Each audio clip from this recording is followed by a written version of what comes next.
All right, welcome everyone to this explainer. I am honestly so thrilled you're tuning in today because we're about to unpack something that is literally foundational for the future of decentralized networks. We're talking about the Codatta Reputation System. And honestly, it's basically the blueprint for digital trust. If you've ever felt, completely frustrated by those opaque Web 2 algorithms judging your online presence behind closed doors, you are going to absolutely love the mechanics of what we're looking at today. We're going to see exactly how Codatta turns trust into a metric that's measurable, verifiable, and most importantly, rewarding. Okay, let's dive into this. Here is our roadmap for today. We've got 5 sections to hit. Section 1 is the architecture of trust. Then, Section 2, why reputation matters. Section 3, deconstructing the formula. Section 4, the core value driver. And finally, Section 5, the life cycle of reputation. All right. Kicking things off with Section 1, the architecture of trust. So think about this for a second. How do you actually measure transparent trust? In our traditional Web 2 world, your reputation or trust score is almost always locked inside this giant black box, right? Think about it. Some algorithm decides your visibility, your limits, your rewards, but it never actually tells you the math behind those decisions. You're just left guessing in the dark. Well, Codatta recognized that fundamental flaw and decided to build something completely different. And this brilliantly illustrates their solution. The Codatta Reputation System is a deterministic, multidimensional trust signal that scales smoothly from 0 to 100. Basically, it's a fully transparent engine. It takes all these granular, specific signals based on your contributions and your economic commitment and bundles them into one simple composite score. There's no guessing game here. It is pure, deterministic math telling the network exactly how reliable you are, whether you're a human or an AI agent. Moving right along to Section 2, why reputation matters. Look, building a reputation here is way more than just some vanity metric you show off. It's the actual engine driving value. For us users, hitting a high score unlocks this VIP alpha status. It's kind of like reaching the top tier in an airline loyalty program. It directly impacts your rewards at the protocol level. So even if you do the exact same work as the next guy, a higher reputation can get you better exchange rates for point-to-token conversions, bigger chunks of airdrops, and priority access to high-yield tasks. Now, flip that over to the platform's perspective. For Codatta, this system is absolute paramount security. It builds Sybil resistance, meaning no single bad actor can spin up a massive swarm of fake accounts to game the system. It filters spam and lets the network swiftly drop the hammer on malicious behavior. But wait, the utility goes even deeper than that. Reputation acts as a really functional layer in the network. For example, when the system is assembling data, a high reputation literally means your individual contributions carry more weight. Because of that, the network can use lower review quorums, which means your trusted data gets processed way faster. Oh, and it also governs ownership. If you've got high reputation, you can actually earn a larger share of ownership fractions through the royalty engine for doing the exact same type of work. Plus, the really sensitive, high-value data validation roles, those are completely gated by these reputation tiers. Okay, let's open the hood and see how this thing actually runs. Section 3, deconstructing the formula. Now, what's really interesting about this slide is the sheer transparency of the weighting. Your total score is made up of exactly 4 positive dimensions. We've got 55% for contribution quality, 20% for staking, 15% for identity, and 10% for login activity.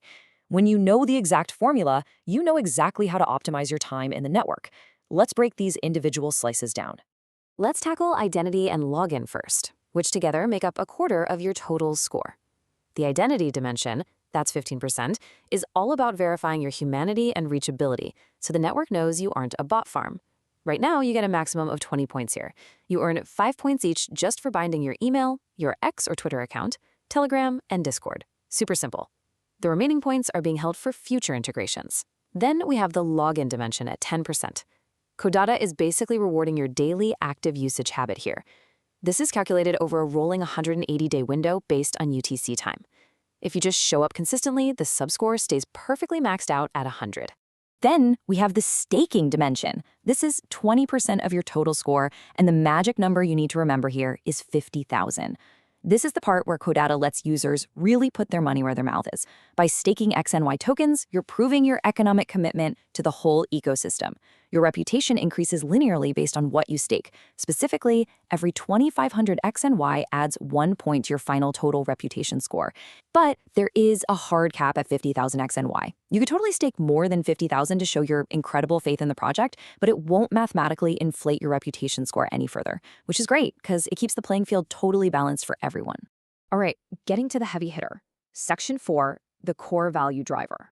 This is the contribution dimension, and it is the absolute most critical part of the entire formula.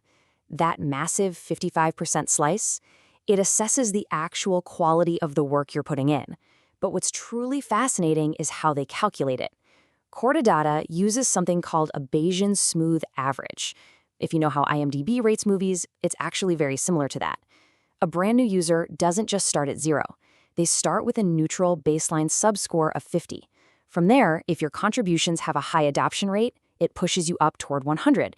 If your work keeps getting refused, you get pushed down toward 0. So the crucial point is, why use Bayesian math instead of just basic percentages? Well, imagine a brand new restaurant that has exactly 1 5-star review. It was probably written by the owner's mom, right? Technically, that is a 100% success rate, but we have extremely low confidence in it. Now, compare that to a veteran restaurant with 1,000 reviews and a 4.9-star average. If Codatta used basic math, the newbie with 1 lucky submission would somehow mathematically outrank the proven veteran. And that makes no sense.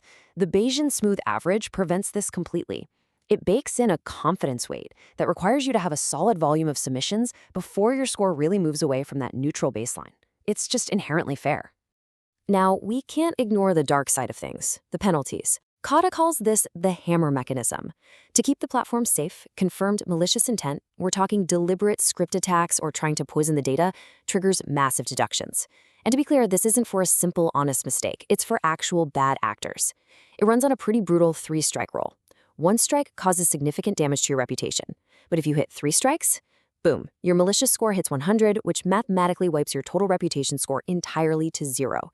It is a swift, uncompromising defense system. Moving into our final stretch, Section 5, the life cycle of reputation. Let's move to and see how this builds across a user's life cycle. On day 1, the engine starts recording all your inputs, your daily logins, your identity bindings, the tokens you're sticking. Some of these signals will update for you in real time, while your contribution stats might recalculate on a scheduled cadence. But the most vital thing to grasp here is the 180-day rolling window. Your reputation actually requires maintenance. If you completely walk away and stop participating, by day 180, you are going to see a gentle decay of your score due to an activity. It just ensures that the trust signals across the Codatta network are always fresh and highly relevant. Now, with all this data being constantly calculated, you're probably wondering, okay, what about my privacy? Well, this system handles disclosure beautifully. Your resulting tier and your total score, those are public. They have to be, so the network can route tasks and build leaderboards. However, your raw personally identifiable information, your PII, like your actual email address or your specific Telegram handle, that remains heavily encrypted and entirely private. The protocol uses verifiable credentials. That means you can prove you completed the required steps without ever actually exposing your private data. So you get full 100% transparency on the math, 0 black boxes, while maintaining absolute privacy over who you are. And it all boils down to this: the ultimate transparency principle of the entire Coda network. Same events plus same model equals same reputation. You can log in, look at your profile, and see exactly how your score was built. You'll see, plus 30 points from staking or plus 25 from contributions. Every single change perfectly maps to a recorded event. No surprises. We've explored the architecture, we broke down the formulas, the rewards, and the privacy. The blueprint is completely open, and the network is actively designed to reward people who consistently bring quality and commitment to the table. So I'll leave you with this final thought as we wrap up this explainer. Now that you know exactly how the math works and the incredible alpha status it unlocks, are you ready to jump in and start building your verifiable trust? Thank you so much for hanging out with me today, and I absolutely encourage you to go explore the Codatta ecosystem for yourself.